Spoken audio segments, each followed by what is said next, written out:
Hey guys, welcome back to the channel. I got in a beast of a knife to take a look at. This one's coming from Eafengrow and the model is the EF159. This knife reminds me of a Kukri or a machete, so it's definitely going to be a chopper. So stick around if you want to learn about it. We'll do a real quick unboxing. We'll go over all the features and specifications of it, do a little bit of testing, and then give some thoughts on it. So the Eafengrow boxes are almost always just plain black with pretty much nothing on it. Mine arrived slightly damaged here. This came in an Amazon box and the Amazon box was fine. So I know this was damaged when it got put in there. Now I don't know if the Amazon warehouse did it or if it was sent to them this way, but this is the way mine is. But let's get cut into it. All right. So we're gonna have the knife, the sheath, and it looks like a small cleaning cloth. Quickly show you guys this sheath, show you the retention. Pretty much zero rattle. Let's see how hard that comes out. Pretty easy. Snap going back in. Very good retention on that. I don't know if this is Kydex or not. I mean, it looks like something that's similar to it. It is a taco style, obviously, and it does have a drain hole down there. Kind of like the Tech Lock style clip here on it. You slide it one way to lock it, the opposite way to unlock it. Has adjustments here for different widths of belts, so you can move this if your belt's smaller. Try to show you a close-up of this lock. So basically when it slid over this way, and you can kind of see a gap there, you can push that and that opens. And then when it slid this direction to where the gap is on that side, when you push it, it won't open up then. So this is the EF159, and I'm probably gonna have to keep this video in widescreen the whole time because I can't hardly fit this knife in the whole frame. Yeah, this thing is huge. Try to give you guys some close-ups here before we start going over everything. Beautiful looking knife though.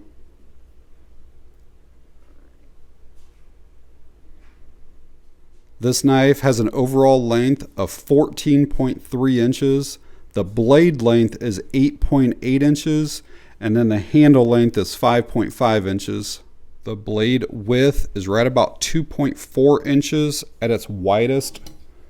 The blade thickness, try to get you a wide spot here, but it's 0.27, which I think is 6 millimeters.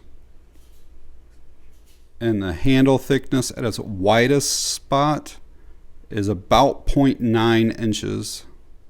They are using AUS-10 steel, and the blade has a hardness of 59 to 61 HRC. This is a full Tang knife, like I said, Kukri style or a dog's leg shape. It's going to have a mid-saber grind on it. We do have a somewhat deep fuller on both sides. But yeah, definitely going to be a chopper. I'll have to check out the spine whenever we get outside to do maybe some ferro rod strikes.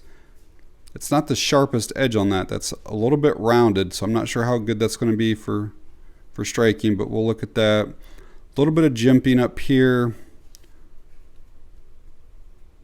It's pretty decent. This does not have a finger choil or sharpening choil.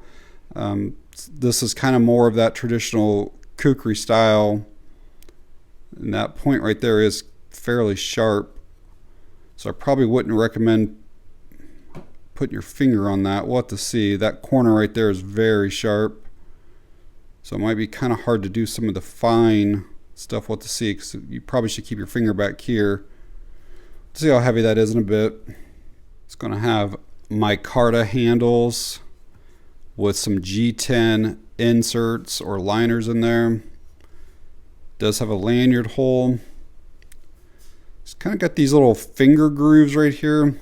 I don't know if I like those yet or not. What to see. Sometimes I don't like finger grooves because it forces you to put your hand in a certain spot, but that doesn't feel too bad. kind of the stop back here, kind of like the bird's beak look to it, so that your hand doesn't slide down at all. Let's grab a weight and then get into some testing. My scale is saying 21.7 ounces. Carry it with the sheath. 26.9 ounces. Alright, let's just get to cutting some stuff and see how this blade does. I'll try to keep you in frame here.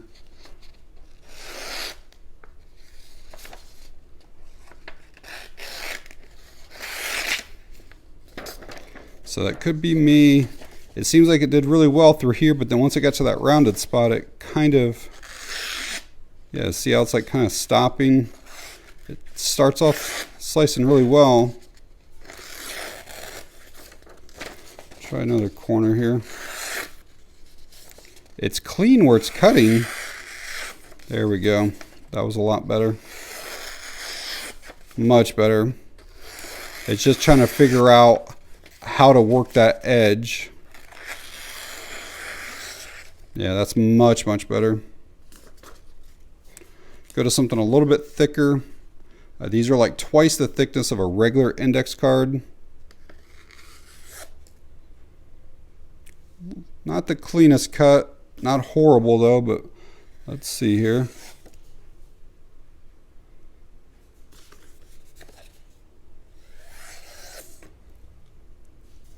Yeah, you really got to kind of know how to like angle it and keep it on the right line when you're going through there. But that's actually cutting decent for such a large knife.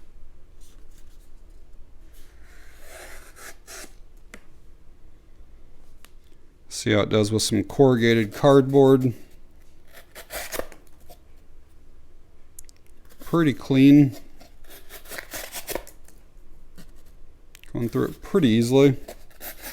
A little hang up there, but yeah, that's pretty clean.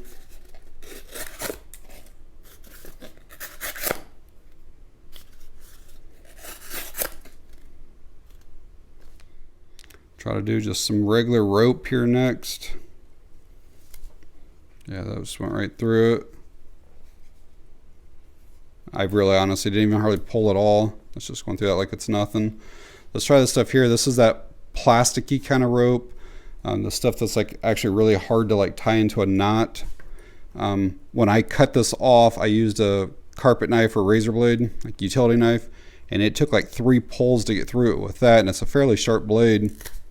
Yeah, nothing at all, no resistance. This thing actually is really sharp. Let's try a zip tie.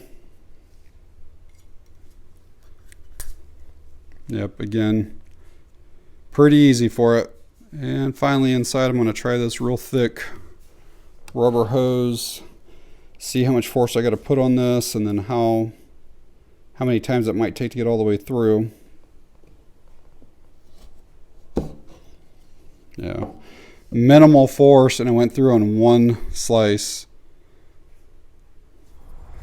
All right, let's see how this does with some actual wood out here. I'm just kind of gonna try to almost make like some tent stakes, and this is chopping through this like it's nothing. I'm really only taking like just little chops here, and yeah, I mean it's pretty easy to get through that. Let's see about trying to do maybe just some shavings, just to kind of see how that's going to work with some fine stuff. So I'm using my left thumb up on the spine here, and then just trying to control the knife from behind here. Yeah, not bad at all. Let's see about actually just chopping through this. So I will take some slightly bigger swings here on it.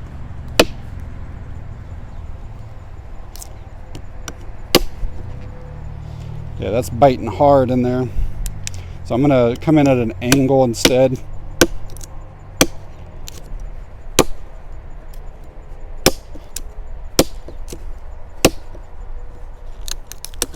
I'm pretty much all the way through this thing already. It's already split through. Yeah, easy work on that.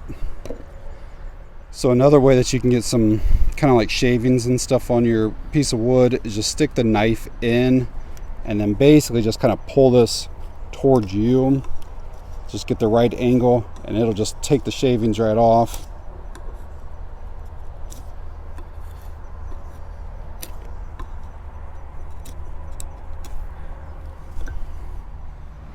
We'll do some splitting next. This is just some dimensional lumber to start. Trying to get it in super easy with that. This actually is a log that I've already split before, but let's see how this does here. Go across this way.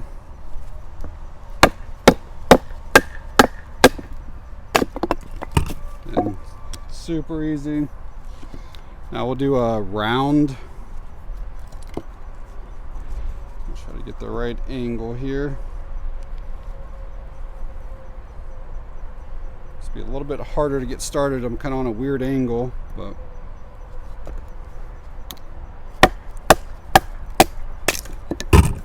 yeah, this thing is an absolute beast.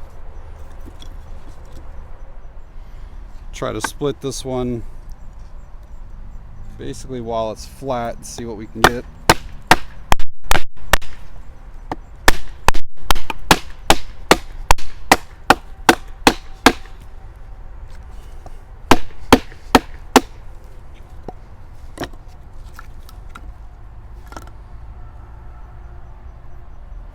Work on taking the tip and plunging it in.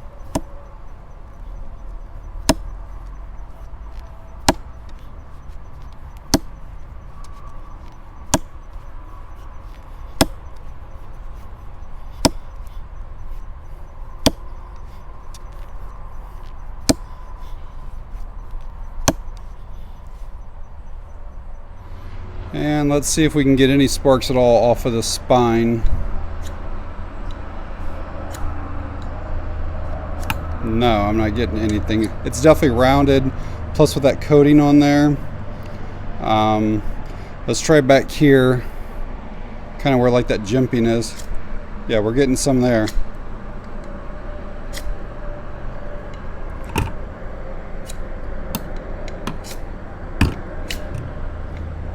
Yeah, it's throwing some decent sparks here. You just kind of got to get right on the right area.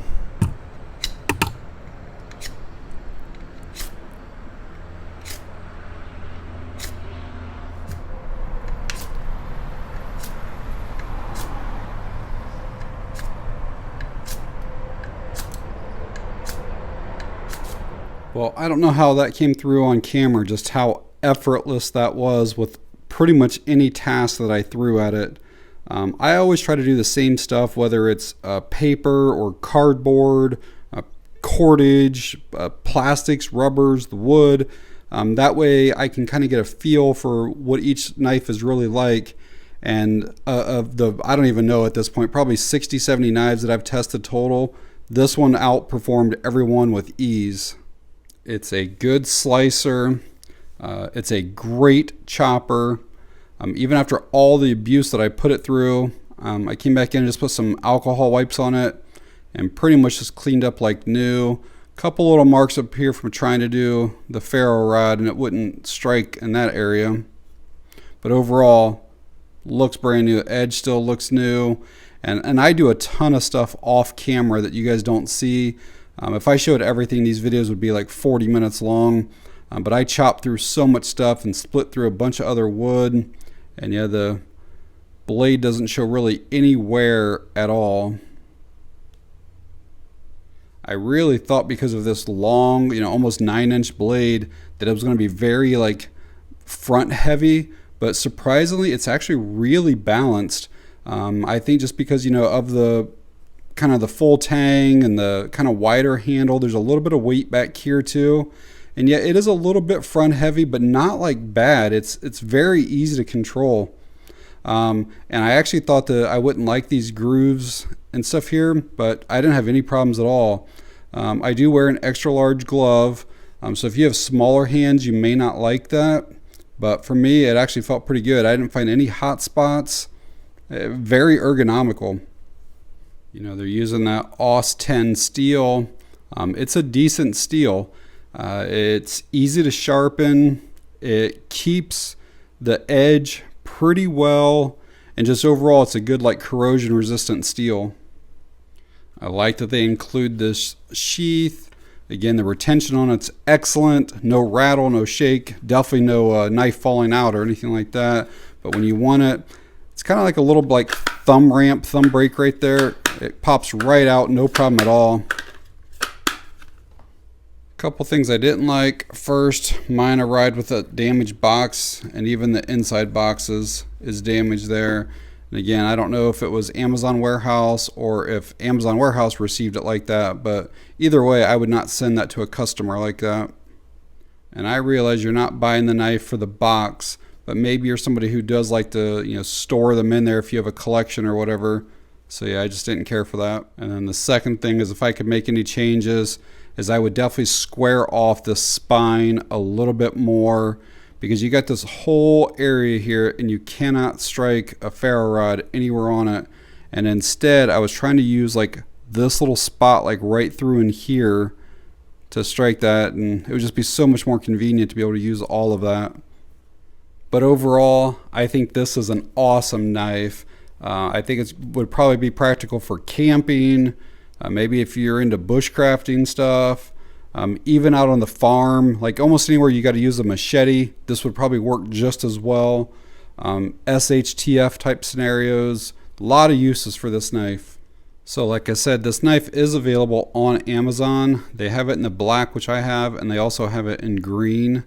They're both coming in around $70, but there is a clickable coupon code that's going to put it right around 63 bucks for it. And I honestly think it's a pretty decent knife for that price. And I will leave that Amazon link down in the video description in case you guys want to pick one up or just find out more information on the knife. But alright guys, if you found the video helpful or informative in any way, please give me a thumbs up. If you have any questions or comments, leave them down below. And that's going to be it on this one. Thanks for watching. I appreciate it.